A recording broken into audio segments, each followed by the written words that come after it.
उदयपुर में यूरिया खाद की भारी किल्लत से परेशान किसानों ने एक ऐसा अनोखा और व्यंग्यात्मक प्रदर्शन किया कि हर कोई देखकर चौंक गया।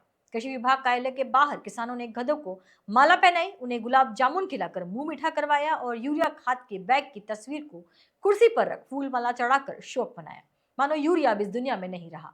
ये प्रदर्शन मेवाड़ किसान संघर्ष समिति के बैनर तले किया गया। किसानों का कहना था कि खेती के सबसे जरूरी समय में यूरिया की कमी ने उन्हें बेबस कर दिया है, इसलिए सरकार तक अपनी पीड़ा पहुंचाने के लिए उन्हें यह अनोखा रास्ता अपनाना पड़ा।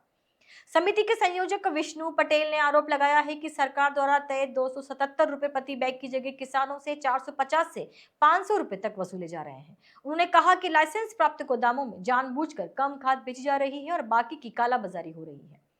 हालात ये है कि किसान को 2 बैग ही मिलते हैं, जबकि रिकॉर्ड में उनके नाम 10 बैग चढ़ा दिए जाते हैं। कई बार मोबाइल पर मैसेज तक नहीं आता।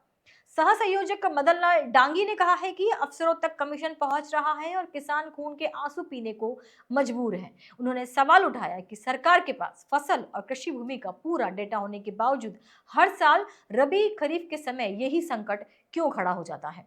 किसानों ने मांग की है कि खाद का वितरण भी राशन प्रणाली की तर्ज पर किया जाए, पास मशीन से हर खरीद की स्लिप मिले और कृषि भूमि के आधार पर ही खाद दी जाए। प्रदर्शन के बाद किसानों ने कृषि विभाग के संयुक्त निदेशक सुधीर वर्मा को ज्ञापन सौंपा और चेतावनी दी कि जल्द समाधान नहीं हुआ तो आंदोलन तेज किया जाएगा। पिछले 40-45 दिनों से उदयपुर जिले में यूरिया की भारी किल्लत है। मांग के मुकाबले सिर्फ 50% खाद मिल रही है। 4 लाख से ज्यादा किसान इससे प्रभावित हैं। हाल ही में कृषि मंडी में लॉटरी के जरिए खाद बांटने की नौबत तक आ गई। कुल मिलाकर उदयपुर में किसानों का ये प्रदर्शन न सिर्फ अनोखा था, बल्कि सिस्टम पर करारा तंज भी। जहां खेती जिंदा है, लेकिन यूरिया को श्रद्धांजलि दी जा रही है।